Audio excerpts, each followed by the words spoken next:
Donc salut, on se retrouve pour la deuxième partie de l'expérience 21. Du coup, il fait que je le laisse en plein soleil pendant quelques bonnes heures. Et du coup, quand c'est fait, maintenant il y a un petit peu de nuages, donc c'est pas génial. Et j'espère qu'on voit encore le résultat. Ouais, on voit plus trop d'ailleurs. Hein. Si, on voit un petit peu. Donc je vais tout de suite vous lire le que s'est-il passé, puis après je vous montre le résultat et je vais juste vous dire que constates-tu. J'ai goûté l'eau qui était dans le petit récipient et j'ai constaté qu'elle n'était pas salée. Voilà. Donc, que s'est-il passé? L'eau du petit récipient n'est pas salée, c'est ce que je viens de dire. L'énergie solaire qui arrive sur le récipient de notre expérience réchauffe aussi bien l'eau que l'air enfermé à l'intérieur. L'air absorbe une partie de l'eau, par contre le sel reste dans le récipient. Comme le film est plus froid que l'air, des gouttelettes se forment rapidement sur sa face interne. C'est ce qu'on appelle la condensation. Les gouttes grossissent lentement jusqu'à ce qu'elles deviennent suffisamment importantes et glissent le long du film, sous l'effet de la gravité, jusqu'à l'endroit où est posée la bille. De là, elles tombent et sont recueillies dans le petit récipient. L'eau n'est pas salée car les cristaux de sel ne sont pas évaporés avec l'eau.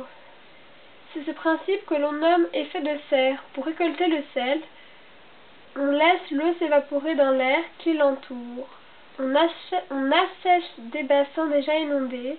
Dans le dessalement de l'eau, au contraire, on recueille l'eau libérée de son sel pour d'autres utilisations, pour la boire par exemple. Chauffer de l'eau par des procédés conventionnels revient très cher et consomme beaucoup d'énergie. Aussi, les méthodes utilisant l'énergie solaire sont bien moins chères et plus écologiques.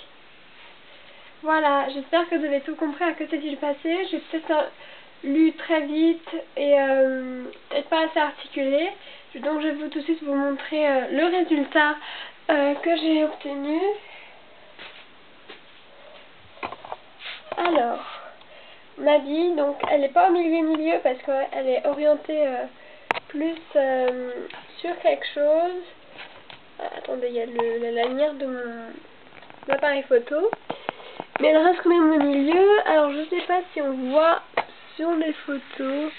Là par exemple, on a une petite goutte. Mais on ne doit pas voir en fait. On voit un petit peu là quand j'oriente dans le soleil. On voit un petit peu la goutte qui est ici. Et du coup après elle va pas tarder à rejoindre la bille pour retomber dans le petit récipient.